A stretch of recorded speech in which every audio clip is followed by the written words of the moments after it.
Cinema డైలాగులు, గీత దాటితే వేటే, హద్దు మీరితే అంతే సంగతులు. ఇవి కాంగ్రెస్ అగ్రనేతల వార్నింగ్లు. అయినా ఏ నేత తగ్గటం లేదు. రోజుకో ఎమ్మెల్యే, వారం రోజులకో మంత్రి ఏది పడితే అది మాట్లాడుతూనే ఉన్నారు. కొన్నిసార్లు సీఎంనే నేరుగా టార్గెట్ చేస్తున్నారు. అయినా క్రమశిక్షణ కమిటీ మాకేం తెలియదు, మమ్మల్ని అడగొద్దు అన్నట్లుగా నడుచుకుంటోంది. సమాచారం లేదంటోంది. కాంగ్రెస్ లో కల్లోలం ఆగదా? ఈ గందరగోళానికి చెక్ పెట్టేదెవరు? క్రమశిక్షణ కమిటీ ఏం చేస్తున్నట్లు? తెలంగాణ కాంగ్రెస్ క్రమశిక్షణ కమిటీ ఎక్కడా? నేతలు లైన్ దాటుతున్నా, టంగ్ స్లిప్ అవుతున్నా యాక్షన్ ఏది? కనీసం వివరణ కోరే సాహసం చేయలేకపోతున్నారా? హస్తం పార్టీలో క్రమశిక్షణను గాలికి వదిలేశారా? తెలంగాణ కాంగ్రెస్ పార్టీలో అంతా గజిబిజి గందరగోళం.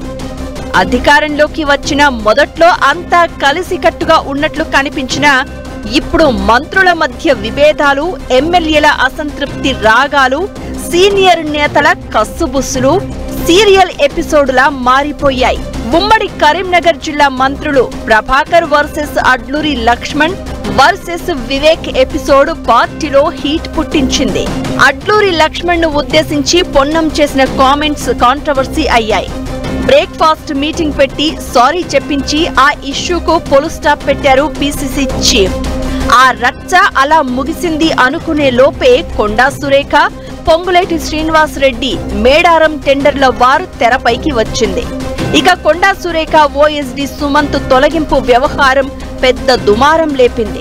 కొండా సురేఖ కూతురు సుస్మితా పటేల్ ఏకంగా సీఎం రేవంత్ రెడ్డినే టార్గెట్ చేసి రచ్చ రంబోల చేశారు. పార్టీ రాష్ట్ర వ్యవహారాల in-charge Meenakshi Natarajan, PCC chief Mahesh Kumar Goud జోక్యం చేసుకుని సీఎంతో కొండా దంపతుల భేటీ జరిగేలా చూశారు.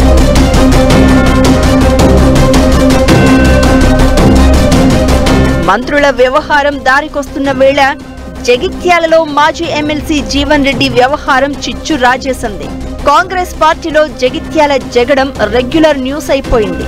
ఎమ్మెల్యే సంజయ్ రాకను వ్యతిరేకిస్తూ ఎప్పటికప్పుడు తన అసంతృప్తి గళం వినిపిస్తున్నారు మాజీ ఎమ్మెల్సీ జీవన్ రెడ్డి.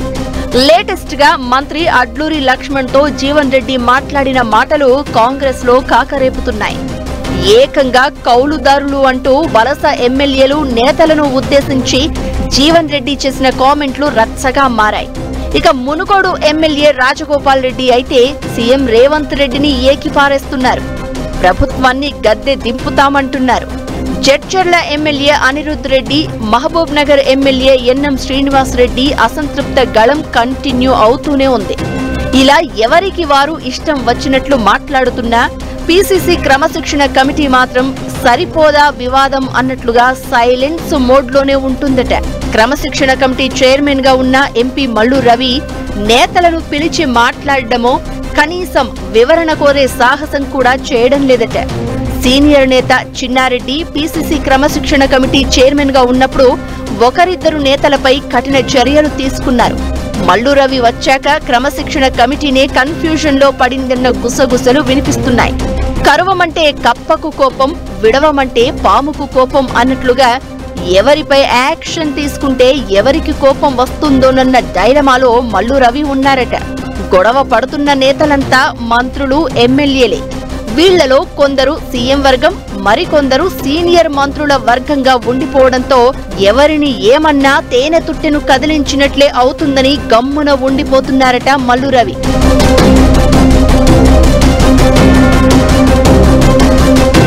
కొండా సురేఖ, బోరుగల్లు ఎమ్మెల్యేల పంచాయతీలో నోటీసులు, విచారణ, యాక్షన్ అంటూ కొన్ని రోజులు సాగదీశారు. ఫైనల్ గా ఏమైందో తెలియదు. ఎవరిది తప్పో ఎవరిది ఒప్పని తేల్చారో అంతకన్నా క్లారిటీ లేదు. జంపింగ్ ఎమ్మెల్యేల నియోజకవర్గాల్లో రచ్చ నడుస్తూనే ఉంది. జగిత్యాల, పటాన్చెరు పంచాయతీలో ఏం తేల్చకపోవడంతో అక్కడ వర్గపోరు రగులుతూనే ఉంది. ఇలా మల్లు రవి క్రమశిక్షణ కమిటీ చైర్మన్ అయినప్పటి నుంచి ఎన్నో కంప్లైంట్లు గాంధీ భవన్ మెట్లెక్కాయి. ఇప్పటి వరకు ఏ ఇష్యూలో ఎవరి మీద చర్యలు తీసుకున్నది లేదు. కాంట్రవర్సీలు కాకరేపుతున్నా, పార్టీ ప్రతిష్టను దెబ్బతీస్తున్నా చర్యలేవి అంటూ అందరి వేళ్లు క్రమశిక్షణ కమిటీ వైపే చూపిస్తున్నాయి. ఆ మాటకొస్తే క్రమశిక్షణ కమిటీ చైర్మనే క్రమశిక్షణ పాటించడం లేదని ఆ మధ్య విమర్శలు వచ్చాయి. అసలే స్థానిక ఎన్నికలు ముంచుకొస్తున్నాయి. ఆ తర్వాత గ్రేటర్ ఎన్నికలు రాబోతున్నాయి. ఇక ప్రభుత్వంపై ప్రజా వ్యతిరేకత పెరుగుతోందని కాంగ్రెస్ నేతలే ఆందోళన వ్యక్తం చేస్తున్నారు. మరి ఇప్పటికైనా క్రమశిక్షణ కమిటీ మౌనం వీడుతుందా లేక ఇలాగే పట్టనట్లు వ్యవహరిస్తుందా అనేది వేచి చూడాలి.